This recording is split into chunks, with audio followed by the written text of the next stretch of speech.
प्रेक्षकांनो, आजचा मालिकेचा भाग खरंच जबरदस्त आहे बरं का. म्हणजे यामधले काही किस्से तुम्हाला अजिबात आवडणार नाही आहेत. कारण होतं असं की यश स्वतःचा जीव धोक्यात घालून चिकूला ऐनवेळी सुखरूप वाचवतो. त्यानंतर मानने खूप मोठा निर्णय घेतलाय. म्हणजे कावेरीच्या व्यवसायामुळे तिच्या चिकूकडे दुर्लक्ष झालं असं सांगून स्वतःची चूक असल्याचं दाखवत मानने प्रायचित्त घ्यायचं ठरवलंय. कावेरीसुद्धा मानसोबत प्रायचित्त घेते. दोघेही ओले त्याने अखंड नामस्मरण करायचं ठरवतात. आणि जेव्हा अख्ख्या घराला ते समजतं, अख्खं घर हादरून जातं. पण एक छानसा असा ट्विस्ट आपल्याला बघायला मिळणार आहे. कारण मानच्या आशीर्वादाने, मानच्या डोळ्यात देखत सप्तपदी चालून कावेरी खऱ्या अर्थाने यशची धर्मपत्नी आणि धर्माधिकारींची सून बनणार आहे. आणि त्यातच अमृताने एक घाणेरडी खेळी खेळली, तीही मानच्या विरोधात. पण नक्की आहे तरी काय अमृताचा प्लॅन? आणि मान स्वतः यश कावेरीच्या लग्नाला परवानगी देत स्वतः त्यांच्या लग्नाचा घाट कसा घालतायत पाहणार आहोतच की. त्यासाठी भाग शेवटपर्यंत नक्की बघायचा. आणि हो, तुम्हाला नक्की काय वाटतं ते कमेंट करून जरूर कळवत चला. आपल्या व्हिडिओला हाईप पॉईंट द्यायला विसरू नका. घरातील सर्वच जण चिकूला शोधत असतात. एकीकडे काकू यमुना सर्वांकडे विचारपूस करत असतात की तुम्ही पांढरा टी शर्ट घातलेल्या छोट्याशा मुलाला पाहिलं आहे का. पण कोणाकडूनही काहीच रिस्पॉन्स मिळत नसतो आणि म्हणूनच त्यांच्या जीवाला नुसतं खोर लागून राहतो. तिकडे कावेरी विद्यासुद्धा एकत्र चिकूला शोधत असतात. अचानकच कावेरीच्या कानांवरती छोट्याशा मुलाचा रडण्याचा आवाज पडतो. आणि मग काय, कावेरी थबकते. चावून जेव्हा ती पाहते तर तिथे दुसराच कोणीतरी मुलगा उभा असतो. कावेरीचा हिरमोड होतो. आता त्या छोट्या मुलाची आई येऊन त्या मुलाला घेऊन जाते. तेव्हा विद्या रडकुंडीला येत म्हणते की कावेरी वहिनी, चला आपण तिकडे तरी बघूयात. मानचा जीवसुद्धा नुसता टांगणीला लागलेला असतो. एकतर मा स्वतःलाच कोसत दोष देत बसलेले असतात. कारण त्यांच्या हलगर्जीपणामुळे चिकू हरवला असं त्यांना वाटत असतं. पण सगळं करून सवरून नामानिराळे राहिलेले अमृता मात्र छान मस्त मजा बघत असते. यमुना काकू जेव्हा मानकडे धावत येतात तेव्हा काकू रडतच म्हणते की नाही वहिनी, चिकू खरंच कुठे सापडायचं नाही आहे. त्यावर मा विचारतात की अगं तुम्ही सगळीकडे नीट शोधाशोध केली आहे का. तेव्हा यमुना म्हणते की हो अगं मा, आम्ही सगळीकडे शोधलं. आम्ही इथे आसपास सगळीकडे विचारपूसही केली, परंतु चिकू कुठेच सापडत नाही आहे. इतक्यात विद्या कावेरी दोघेही धावत येतात. तेव्हा विद्या सांगते की मा, आम्ही इकडेही शोधाशोध केली, चिकू कुठेच नाही आहे. तेव्हा मा स्वतःलाच पुन्हा दोष द्यायला लागतात की सगळं ना माझा हलगर्जीपणा आहे, मीच बेजबाबदार सारखे वागले. सर्वांनाच इतकं टेन्शन आलेलं असतं. पण एका सेकंदात टेन्शन दूर होतं. कारण ऐनवेळी चिकूला घेऊन पोहोचतो तो म्हणजे यश. आणि यशने चिकूला सुखरूप आणल्याचं पाहताच अमृताचा चेहरा मात्र गोरामोरा पडतो. पण यशच्या डोक्याला जखम झालेली असते. कावेरी चिकूला आपल्या उराशी कवटाळते, त्याच्या पाप्या घेते. ज्या क्षणी नक्की काय घडलं होतं, चिकू नक्की कुठे होता, ते सगळं यश सांगायला सुरुवात करतो. आणि मग काय, सर्वांच्या पायाखालची जमीनच हादरते. खरं तर यश बाहेर जाऊन सगळ्यांना फोटो दाखवत विचारपूस करत होता. त्याच वेळेस अचानक एक मोठी गाडी येते आणि यशची त्याच्यासोबत धडक होते. तेव्हाच यशला डोक्याला दुखापत झालेली असते. पण त्याला चक्कर येत असूनही तो त्याकडे दुर्लक्ष करतो आणि चिकूची शोधाशोध करतो. एके ठिकाणी जेव्हा तो चिकूला शोधण्यासाठी जातो तर समोर चिकूला पाहताच आता कुठे यशचा जीव भांड्यात पडतो. तो धावतच येतो आणि चिकूला आपल्या उराशी कवटाळतो. नक्की काय घडलं होतं यशसोबत, यशला जखम कशी झाली, ऐकूनच आता सर्वजण अगदी सुन्न होऊन गेलेले असतात.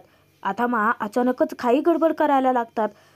त्या सगळ्यांना सांगतात की चला, मला आता काहीच ऐकायचं नाही आहे आणि इथे थांबायचं सुद्धा नाही आहे.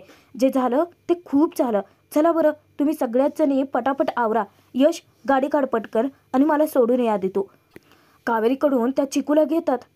आता कावेरी विचारते की मा, पण मा सांगतात की कावेरी पटकन आवरावर करा आणि घरी या चला. मा तशाच निघून जातात चिकूला घेऊन. कावेरीला स्वतःलाच इतका राग येतो स्वतःचा. ती मनाला प्रश्न विचारते की माझं चिकूकडे दुर्लक्ष कसं काय झालं. त्यानंतर काकू यमुना तिघेही मिळून चिकूला घरी घेऊन आलेले असतात. तेव्हाच यश विद्या आणि कावेरीला आणायला परत गेलेला असतो. तोपर्यंत मोहरे मिरच्या घेऊन चिकूची आधी तर दृष्ट काढते. ज्या क्षणी यश कावेरी विद्याला घरी घेऊन येतो तेव्हा तो कावेरीला समजावत असतो की कावेरी प्लीज नका काळजी करू, इतकी खूप मोठं संकट टळले आता आपलं. इतक्यातच येतात आणि सांगतात की तुम्ही दोघे तिथेच थांबा. कावेरी, मला तुझ्याशी बोलायचं आहे. आज चिकूच्या बाबतीत जे काही घडलं त्यामध्ये तुझी चूक आहे असं मी मुळीच म्हणणार नाही. कारण जर चूक असेल तर ती फक्त माझी आहे. कारण मी तुम्हाला दोघींना माझी तत्त्व, माझे नियम सगळं बाजूला ठेवून व्यवसाय करण्याची परवानगी दिली. खरं तर तुम्ही सगळ्यांनी एकत्रित येऊन मला हे पटवून दिलं की आजचा काळ वेळ बदलले. आजची स्त्री घर सांभाळून व्यवसायसुद्धा सांभाळू शकते आणि म्हणूनच मी तुम्हाला परवानगी दिली. पुन्हा तोच भूतकाळ उकरून काढतात ज्याचे घाव अजूनही यश सोसतोय. घरातल्यांना सांगतात की आधीच एका बाईच्या महत्त्वाकांक्षेमुळे एक छोटासा जीव आम्ही गमावून बसतोय, म्हणजेच यशची छोटी बहीण. आपसुकच मांच्या डोळ्यात अश्रू दाटून येतात. त्या म्हणतात की त्या जुन्या आठवणींनी पुन्हा तीच जखम बळबळायला लागली आहे माझी. त्यावर कावेरी रडायला लागते. ती सांगते की पण आज चिकू माझ्याकडे नव्हताच. यात माझी चूकच नाही आहे.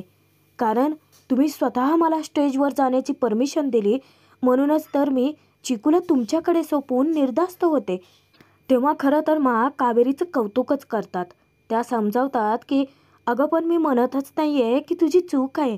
खरं तर तू एक चांगली सून आहेस, खूप चांगली बायको आहेस. परंतु माझं म्हणणं हे आहे की आज जे काही वाईट घडलं ते तुमच्या व्यवसायामुळेच घडलं ना. फिरून फिरून नेमकं त्याच मुद्द्यावरती येतात. ज्या क्षणी कावेरीला म्हणतात की खरं तर आज मला तुमच्याकडे एक विनंती करायची आहे. कावेरी धक्क्याने विचारते की विनंती? आणि आम्हाला? म्हणतात की हो, तुम्ही सर्वच जण मला म्हणता की आज काळ बदलला आहे, वेळ बदलली आहे, परंतु एक गोष्ट कधीच बदलत नाही आणि ती कधीच या घरासाठी तरी बदलणार नाही. एक स्त्री फक्त हे घर सावरू शकते, हे घर पुन्हा उभं करू शकते. मात्र याच ठिकाणी इतका भयंकर कावेरी विद्या यशला हादरवून सोडणारा निर्णय घेतात. त्या सांगतात की खरं तर मला ही विनंती करायची आहे की तुम्ही एकतर मूल, घर किंवा व्यवसाय यापैकी कोणती तरी एकच गोष्ट निवडा. आता मात्र सर्वांच्या काळजाचा ठोकाच चुकतो. कारण तिथपर्यंत पोहोचण्यासाठी विद्या कावेरीने किती अडथळे पार केले आहेत, त्यांना किती यातना झाल्या आहेत ते त्यांनाच माहिती आहे. माननी तर आता त्यांना मोठ्या धर्मसंकटातच टाकलेलं असतं. आता विद्या कावेरीसाठी इतका मोठा धक्का असतो कारण माननी सांगितलेलं असतं कोणती तरी एकच गोष्ट निवडा आणि मगच या घरात पाऊल टाका. आता त्यांना ठरवायचं असतं, पण त्याच ठिकाणी मागचा पुढचा विचार न करता स्वतःच्या काळजावर दगड ठेवून विद्या स्वतःच्या स्वप्नांना मारायचे ठरवते. आणि साहजिक आहे, ती एक आई आहे आणि आईच्या मनानेच ती विचार करणार. कावेरीचा हात पकडते. ती तिला समजावते की कावेरी वहिनी, बंद करूयात आपण हा बिझनेस. कारण आपल्या मुलांपुढे आपल्यासाठी काहीच महत्त्वाचं नाही आहे. ठीक आहे ना, बंद करूयात आपण. तिच्या बोलण्यामध्ये इतकं दुःख लपलेलं असतं. शेवटी काय प्रेक्षकांनो, जे घडायला नको नेमकं तेच घडतं. मानच्या शब्दापुढे घरातलं कधी कोणी गेलंय का? आणि कावेरी तर जाणारच नाही. विद्याने घेतलेला निर्णय कावेरीला योग्य वाटतो, म्हणूनच स्वतःच्या काळजावरती दगड ठेवून मानना ती सांगून टाकते की माझ्यासाठी ही नाती, हे घर, इथली माणसं खूप जास्त महत्त्वाची आहेत. आज हा उंबरठा ओलांडून येणारी कावेरी एक आई, एक सून आणि एक बायको म्हणून येईल, कोणतीही बिझनेस वुमन म्हणून नाही. त्याच ठिकाणी मानना इतकं कौतुक वाटतं कावेरीचं, कारण एका सेकंदात तिने तिच्या माणसांसाठी स्वतःच्या स्वप्नांचा त्याग केला. कावेरी त्याच क्षणी मोठा निर्णय घेते की मी माझा बिझनेस या उंबरठ्याच्या बाहेरच टेकून येते. आणि मग काय, विद्याच्या हातात जिंकलेली जी ट्रॉफी असते ती कावेरी घेते. त्याच्याकडे नीट निरखून पाहते. तिच्या डोळ्यातले अश्रू थांबत नसतात. ते यश मिळवण्यासाठी किती धडपड केली, किती मेहनत केली आणि आता मानच्या एका शब्दासाठी ते त्यागावं लागतंय. याच्यापेक्षा जास्त दुःख कावेरी आणि विद्यासाठी मोठं नसणार आहे. जेव्हा ती ट्रॉफी त्या दारात टेकून आतमध्ये प्रवेश करतात, हात जोडून मानची माफी मागतात. मा त्यांना सांगतात की तुम्ही माफी मागायची काहीच गरज नाही आहे. खरं तर चूक माझी आहे आणि या चुकीचं प्रायश्चित्त मला घ्यावंच लागेल. आता सर्वजण हादरून जातात. प्रायश्चित्त घ्यायचं म्हणजे मा स्वतःला शिक्षा करणार. त्यानंतर काही वेळांनी कावेरी यशची जी जखम आहे त्याला मलम लावत असते. यश थोडासा विव्हळतो. कावेरी त्याला काळजीने विचारते की खूप दुखतंय का? आणि तिथे सुद्धा कावेरी स्वतःलाच दूषणं द्यायला लागते. यश, खरं तर मला माफ करा. खरं तर माझीच खूप मोठी चूक झाली आहे. जर मी चिकूला वेळीच सांभाळलं असतं तर हे सगळं घडलंच नसतं. आणि जर चूक कोणाची असेलच ना कावेरी, तर ती आपल्या सगळ्यांची आहे. आपण सर्वजण इव्हेंटमध्ये बिझी होतो. त्यामध्ये चूक तुमच्या एकटीची नाहीच आहे. खरं तर चिकूची काळजी आपण सगळ्यांनी घ्यायला हवी होती. आणि मला फार काय लागलेलं नाही आहे, त्यामुळे जास्त काळजी करू नका. यश इतक्या हसऱ्या चेहऱ्याने बोलत असतो. पण कावेरी म्हणते की उगाचच तुम्ही मला वाईट वाटू नये म्हणूनच बोलताय. कावेरी मुद्दामच यशला म्हणते की तुम्ही बोलताय वेगळं आणि तुमच्या डोळ्यात एक दिसतंय. तेव्हा यश मुद्दामच म्हणतो की अरे वा, नाही म्हणजे हे तर विसरलंच होतो मी की माझ्या बायकोला माझे डोळे वाचता येतात. पण यावर कावेरी अजिबात हसत नाही. उलट ती पडल्या चेहऱ्यानेच यशला म्हणते की पण मा या चुकीचं प्रायश्चित्त घेणार आहेत, याचं खूप टेन्शन येते मला. त्या गोष्टीचं टेन्शन तर यशला सुद्धा आलेलं असतं. कारण कावेरीला तो म्हणतो की मागच्या वेळेस मला किती त्रास झाला होता हे स्वतः अनुभवलंय मी. त्यामुळे मला कसं थांबवायचं कळत नाही आहे. त्यावर कावेरी म्हणते की हो, पण थांबवावं तर लागेलच ना. आणि खरं तर चूक माझी आहे. यश समजावतो की कावेरी प्लीज तुम्ही असं बोलू नका.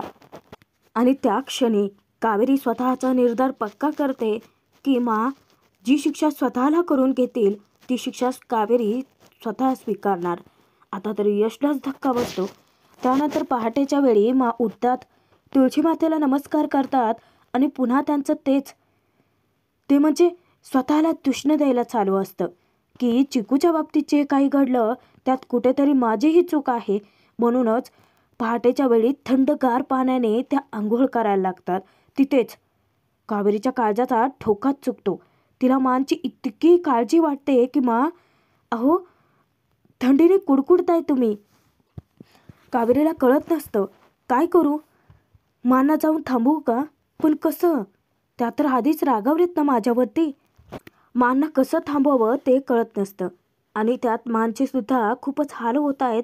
म्हणून कावेरीचा जीवाला घोर लागून राहतो. त्या क्षणी कुडकुडतच मा हात जोडतात आणि देवी आईला म्हणतात की चिकूच्या बाबतीत जे काही घडलं त्यात कुठेतरी मीही चुकले आणि माझ्या हातून त्या लेकराच्या बाबतीत अक्षम्य गुन्हा घडलाय. माने इतका भयानक निर्णय घेतलेला असतो. मा स्वतःच्या मनाशी प्रायश्चित्त घ्यायचं ठरवतात आणि त्यांनी काय ठरवलं माहिती आहे प्रेक्षकांनो? 1,00,000 वेळा देवी आईचं अखंड नामस्मरण त्या करतील आणि त्याची सांगता म्हणून मा हातावरती तेवटा कापूर ठेवतील आणि मग आरती करतील. म्हणजे जळता कापूर आपल्या हातावरती घ्यायचा आणि त्याच हाताने तशीच त्या कापराने देवीची आरती करायची. कावेरी पुरती हादरूनच जाते. आता मा तर तेथून निघून जातात म्हणजे देवी आई समोर जातात आणि इकडे कावेरी नेमकं मानच्या ठिकाणी येते, तुळशी मातेपाशी. त्या क्षणी कावेरी स्वतःला पुन्हा दूषणं द्यायला लागते की चिकूच्या बाबतीत जे काही घडलं, चिकूला सांभाळण्याची खरी जबाबदारी तर माझी होती आणि त्यामध्ये सर्वात आधी तर माझी चूक झाली आहे. त्यामुळे कावेरीने तर स्वतःच्या मनाशी निर्धार पक्का केला होता, माझे प्रायश्चित्त जी शिक्षा स्वतःला देतील ती शिक्षा कावेरी स्वतः करून घेईल. पण खरंच प्रेक्षकांनो, सतत चुकी झाली म्हणजे प्रत्येक वेळी शिक्षा भोगायची हे खूपच जास्त अति होते असं वाटत नाही आहे का तुम्हाला? नाही म्हणजे चिकूच्या बाबतीत चुका घडल्यात, परंतु त्या सुधारण्यासाठी त्याच्याकडे अधिकाधिक लक्ष देणं हे जास्त महत्त्वाचं आहे, ना की स्वतःला चुका झाल्यात म्हणून कोसणं, ट्युशनं देणं, शिक्षा करून घेणं. आणि जी चूक करायला निघाल्यात ना, अगदी तसंच काहीसही कावेरीसुद्धा आता डोक्यावर पडले. तीही तीच शिक्षा भोगायचं ठरवते. त्याच ठिकाणी कावेरी ते थंडगार पाणी आपल्या डोक्यावरून ओतते. आता ते थंडीने इतकी कुडकुडत असते, तरीही स्वतःच्या जीवाची तर तिला पर्वाच नाही. जे मान्य केलं ते भोगायचं आहे एवढंच डोक्यात ठेवते ती फक्त. आणि ज्या क्षणी ती पूर्ण ओली होते त्या क्षणी चावून ती मान शेजारी थांबते. धक्क्याने विचारतात की तू इथे काय करतेय. पण जेव्हा मानच्या लक्षात येतं की कावेरी सुद्धा ओली झाली आहे, तेव्हा मान मात्र धक्क्याने तिला विचारतात की कावेरी हे काय करून घेतलंयस.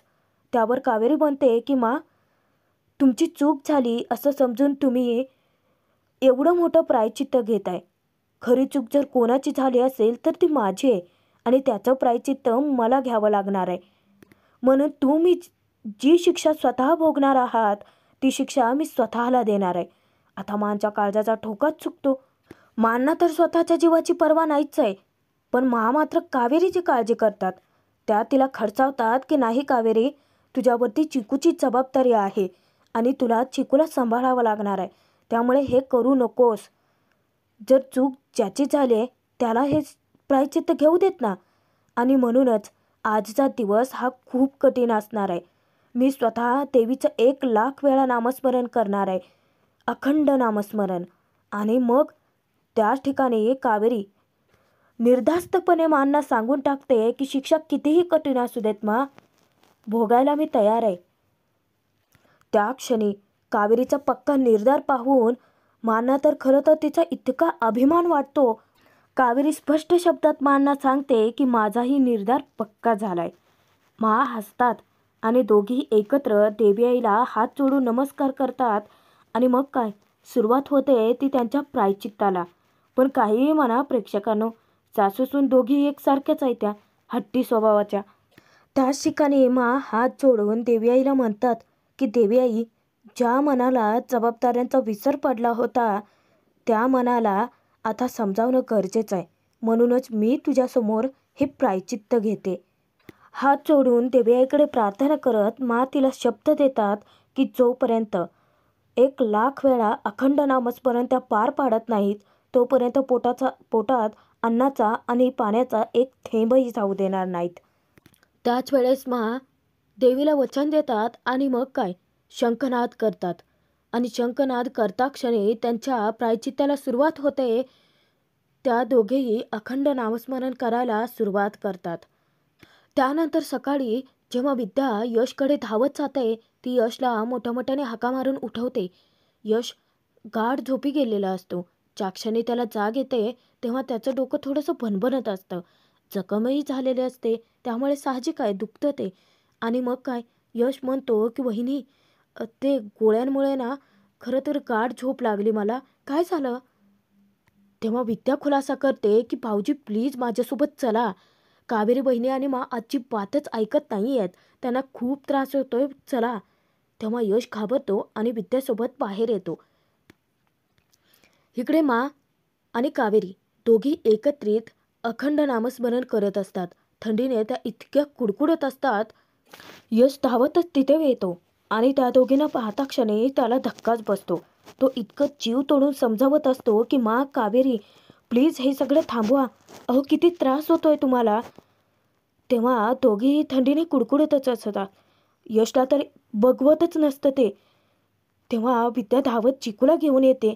ती येता क्षणी यश पुन्हा समजावतो की प्लीज प्लीज स्वतःला त्रास करून घेऊ नका, चिकू सेफ आहे आता, त्याला काहीच नाही होणार आहे.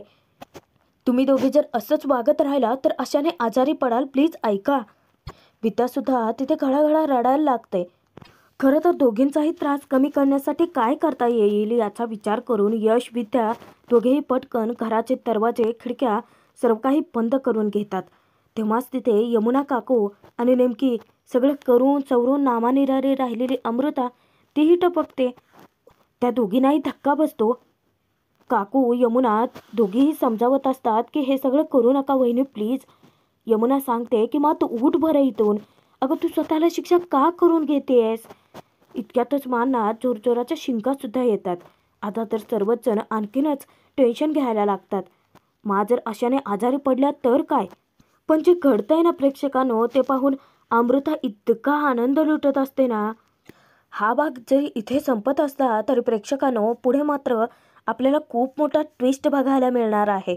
कारण यश कुठेतरी जातोय आणि मग काय, कावेरी त्याचा हात हातात घेत त्याला ताकीद देते. खरं तर त्याला सांगते की यश, तुम्ही लवकरात लवकर परत येणार आहात आणि आल्यानंतर आपण लग्न करणार आहोत.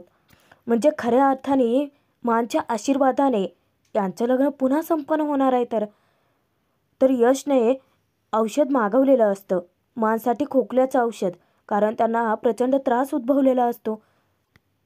पण ज्या वेळेस कावेरी फोन करते तोपर्यंत इकडे यश ते औषध रिसीव करतो आणि त्यानंतर ते औषध नेऊन तो माला पाजणारच असतो. इतक्यातच कावेरीला कळतं. कावेरी विचारते की काय, अहो पण तुमचा माणूस आला होता ना औषध घेऊन? तेव्हा तिच्यासमोर खुलासा होतो की त्यांचा माणूस तर आलाच नाही आहे. म्हणजे हे भलतंच औषध यशच्या हाती लागलंय. आणि मागून अमृता हसत मजा लुटते. म्हणजे नक्कीच अमृताचे खेळ आहे. पण आता काय होईल? वेळीच कावेरी मांना वाचवेल का? पाहणं मनोरंजकच ठरणार आहे.